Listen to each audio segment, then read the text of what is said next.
the structure of the programming industry and the structure of the cable industry means effectively they're not being served. They're getting ripped off, I believe. This is episode 241 of the Community Broadband Bits podcast from the Institute for Local Self-Reliance. I'm Lisa Gonzalez.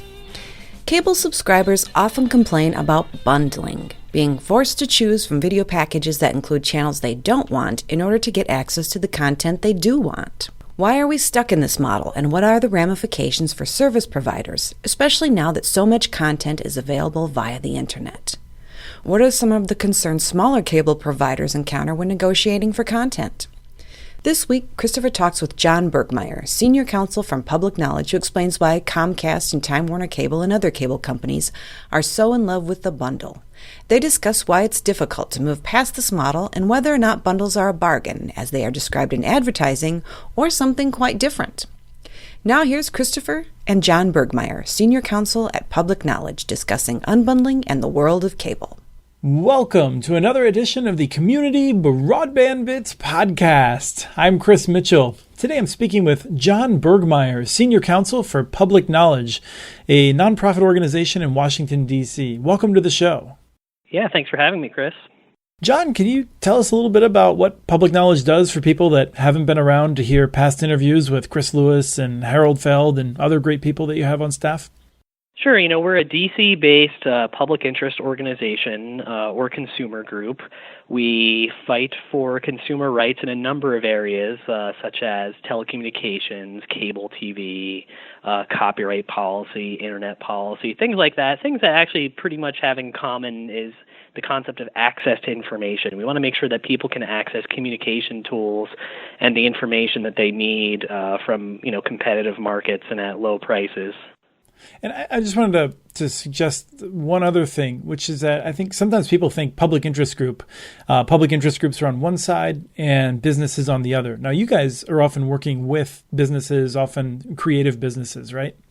Yeah, I think that's right. I think, we're a DC-based organization, which is pretty important. So we advocate before the FCC, before members of Congress, and we find it's pretty effective to ally with as many people as we can when there's issues that we all agree on. So even though we do fight a lot of the major telecommunications companies all the time, if there's an issue we agree on, we're not above working with them because we're really just about getting results.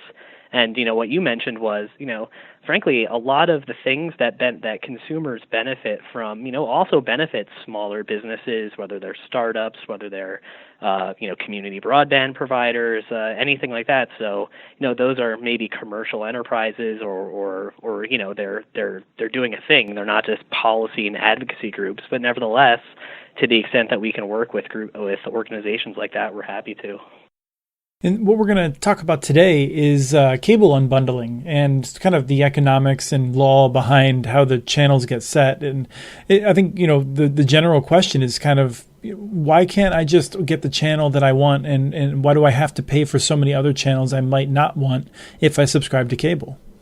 Yeah, I think the problem is ultimately that there's a lot of very concentrated marketplaces all sort of working together to create an economic model which is very profitable for sports leagues and some major programmers and maybe even some major cable companies, but ends up requiring that people buy a lot of programming that they don't necessarily want to watch.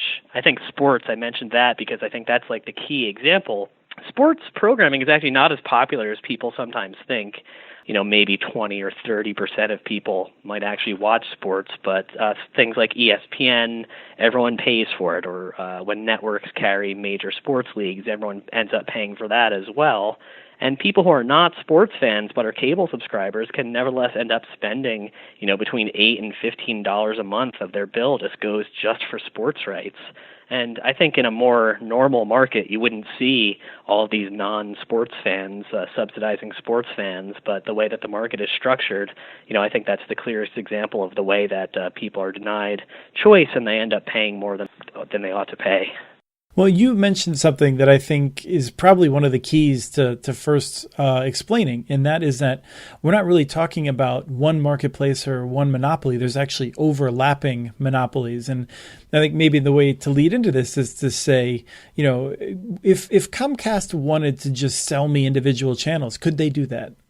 Probably not. I mean, Comcast is obviously the largest cable company, so they have a lot more leverage with programmers than most other cable companies or satellite providers do. But nevertheless, even they sign contracts with the major programmers. And what happens is, they sign a deal with Disney, they sign a deal with Viacom, where they're not just carrying one channel or, the popular channels that they carry, but they're getting bundles, right? So they buy a bundle, and sometimes the terms of the deal are that the programs that they carry have to be on customers' basic cable packages. Because there's a fight between programmers about, who gets that prime real estate, low in the dial where people are much more likely to watch it. And if you can get yourself included in basic cable and everyone has to pay for it, that's great for you as a programmer. But there's only 5 or 6 truly major programmers that end up controlling, so many of the channels that people watch. And taken all together, they end up, basically comprising the bundle, and very often the cable companies don't have the option contractually to offer to customers more a la carte choices, or even if they did, the terms would be uneconomic. Like theoretically, the ability might be there, but customers would end up paying more for more choice, which doesn't really make a lot of sense. Right. You can imagine a number of scenarios in which you'd say, oh, you could get that channel individually, but it's going to cost almost as much as a package would have anyway. Right, exactly. We talk about a la carte, but that doesn't necessarily mean it's like, you go to a sushi restaurant and you pick out each individual roll on a card. It's really just about, okay, people are paying too much and they're not getting the choice they want. So, people subscribe to Netflix at $7 a month, and you subscribe to all of Netflix at once. So in a sense, that's a bundle. You go to a fast food restaurant and, you get a value meal. That's a bundle. And those things can be fine because people have a choice, and, there's clear trade-offs. I think the problem with cable, and every time we talk about a la carte, people will talk about, bundling can be economically efficient, and it can serve all of these various values, and it can sort of make less popular content available to people. And, all that's true. I'm not, arguing the economics of whether bundling makes sense per se. But I think when you look at the actual bundles that are available to people, they're just much more expensive and much more bloated than anyone would really choose. So it's not just a question about, what is the better business model? The question is, are consumers being served? And I think that, the structure of the programming industry and the structure of the cable industry means effectively they're not being served. They're getting ripped off, I believe. And you can definitely correct me if I'm wrong, but the sense that I get is that the bundles being created by the content owners is a big part of the problem. If, maybe if the bundles were created by the cable companies more so, they might have different incentives. And certainly if the bundles were created by the users, the subscribers at the home, that would certainly be much better from their perspective. But it seems like it's kind of Viacom wants to throw in a bunch of channels that it knows most people don't want. And it's going to force you to take those channels if you want MTV or something like that. And is that's sort of the problem? Yeah, I think that's about it. The game is that you're a programmer, and what you want to do is you have 1 or 2 popular shows, or popular channels rather, and the cable company pretty much needs to have them. So you say, okay, you can have them, but we're going to give you a discount if you take these other channels which no one's ever heard of before, or we'll even charge you less because we're trying to get them out there, and we're just looking to make money on advertising for those. So you end up with the channels that people want, and then a bunch of like filler channels that end up just being there as part of the bargain. And, figuring out, what you're paying for what channel can be pretty tricky. But then once the channel's on the dial, then you have, the ability, if you're a programmer, to try to make that the must-have channel. So I think AMC is the most obvious example. AMC was just like, the old classic movies, like, a classic cable channel that just plays, a particular niche kind of content. They weren't making original programming. They're just playing old black and white movies, and, that's great. But then they start with shows like Mad Men, and they start with shows like Breaking Bad, and all of a sudden, next round of negotiations with cable companies, they're able to demand a lot more money. And if you just like repeat that through the spectrum, you have a lot of channels that, once they get on the cable dial, they try to make themselves, must-have programming. And the result is, we do have, I think, better TV shows than ever before, so it's not all bad. But at the same time, people are truly paying more and more. And the question is, the market actually working properly? Well, and it seems to me that the evidence suggests that TV has gotten better even outside of those bundles? Because I think, you mentioned earlier, some folks have an interest in just defending bundles, right? I mean, like the cable industry pays some people who do nothing but argue with your group, it seems like, and so they're going to say whatever they possibly can. But evidence I would point to is that, HBO is a classic non-bundled channel. It's off on its own, if I'm understanding the terminology correctly. And they kind of led the way in some ways with some of this great content. Yeah, HBO not only, it's always been a premium channel, so it's an add-on that you could choose to pay for or not, but they have such leverage that they were able to even, start selling directly to consumers over the internet. And similarly, you see great award-winning programming being made by Netflix, Amazon, and Hulu, and so forth. So I think you're right. We are in a great time for TV, particularly for these like long, elaborate, high-budget dramas, but also for quirky new comedies and things like that. And the fact that they are occurring outside of the cable bundle really shows that it's not really the cable bundle which is the cause of all this great programming. I think it is rather the advent of online competition which is driving higher quality programming. So, I think it's another lesson that, when you have like a more normal market where people can pick and choose and there's different sources for programming, that's a good way to get quality products out. We did go a little bit deeper in terms of looking at the different interests of the content providers versus the cable companies. And now I want to make sure we talk about the cable companies because, Comcast, although it is to some extent, has not as much power as the content providers, it also has substantial ownership and cross-ownership with content.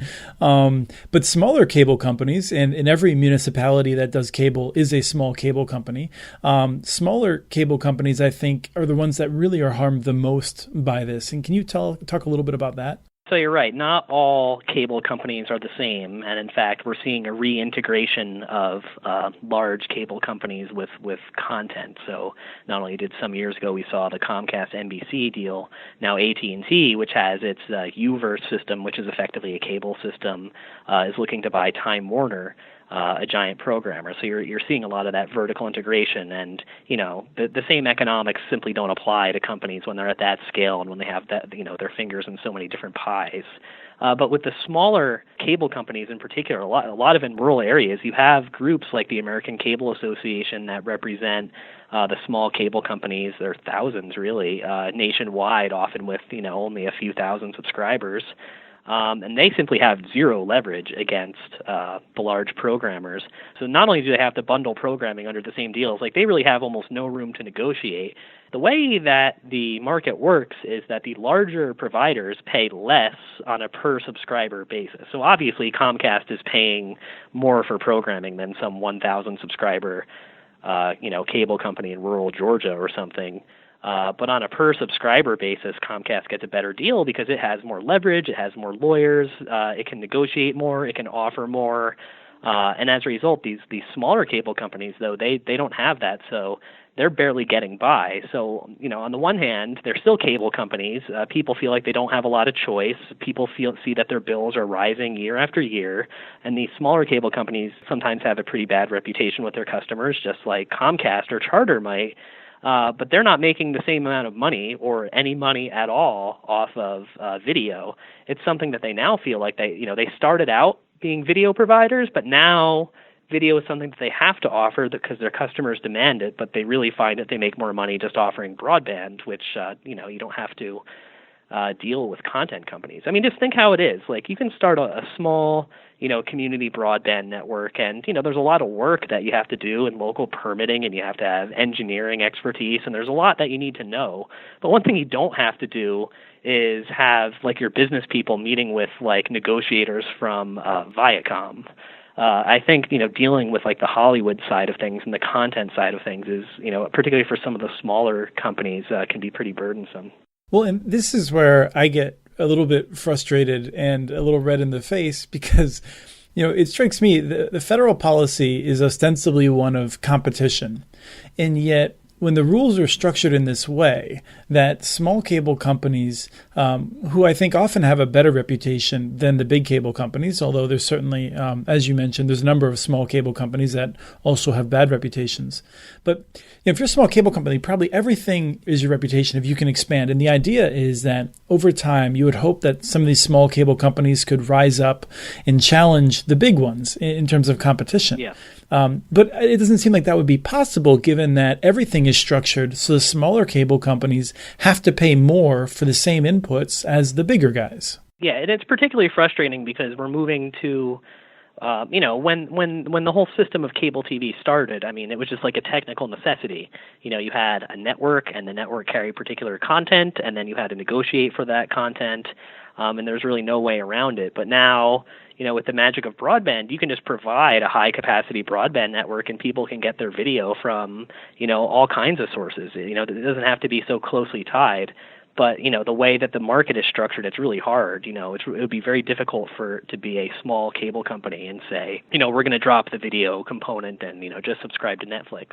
Because the content that people want is just not available online yet. We're seeing some motion. You have things like DirecTV Now and Dish's Sling TV, which are a little bit more cable-like in terms of, what you can get online, but we're still not quite there.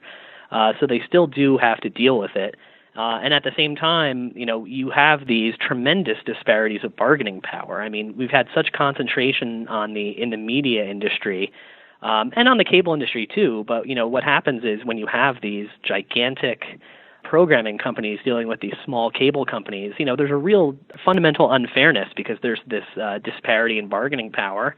And, similarly, if you're just like an independent programmer, you just have one channel, you just have this passion to make programming about, some, niche sport or maybe to serve a foreign language community or something like that.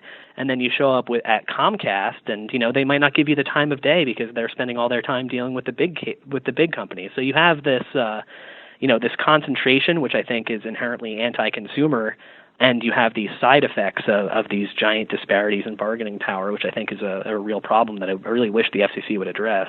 One gets the sense from what you were just saying that we may be moving in this constant direction of having more and more content available online.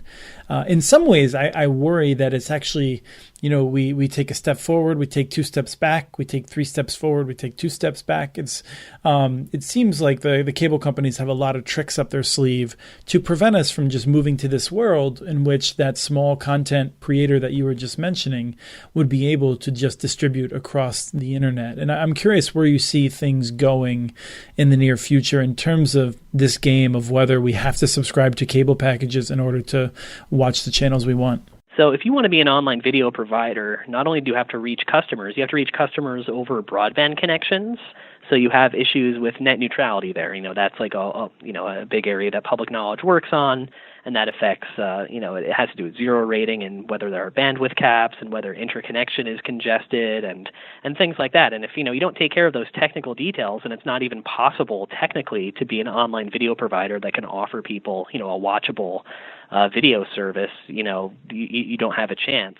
So that's one set of challenges, and when you're competing against cable companies that want to protect their own business, you can see how you have the incentives maybe not working in your favor. At the same time, you have to get access to programming. Like if you want to compete with cable, you can't just offer your own programming. You can. You can be like Netflix with its original shows, but then you're not really going to be a full substitute. People aren't necessarily going to cut the cord. Some people will, but people who really depend on or really like the programming that they can get on cable, if they can't get it online, they might not be willing to cut the cord and go online.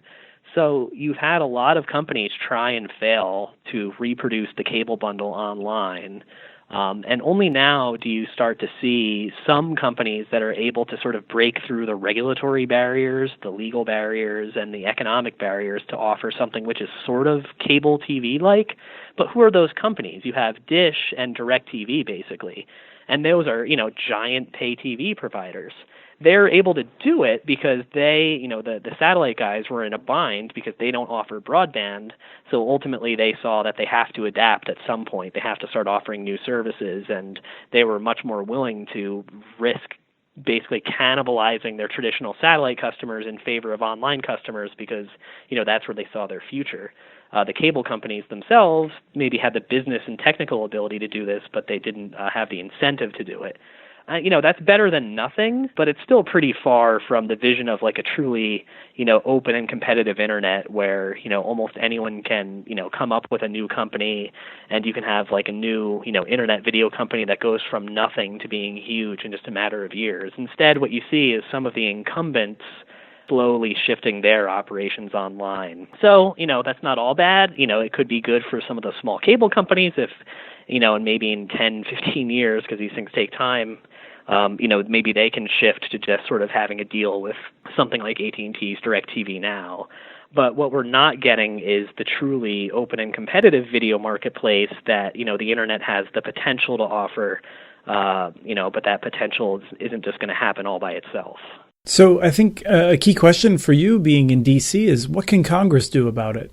There are a few things. The FCC had a proceeding that the previous FCC opened up, which is really just about making sure that smaller programmers are not prevented from selling their programming online. We had a similar issue that we faced a number of years ago with satellite TV.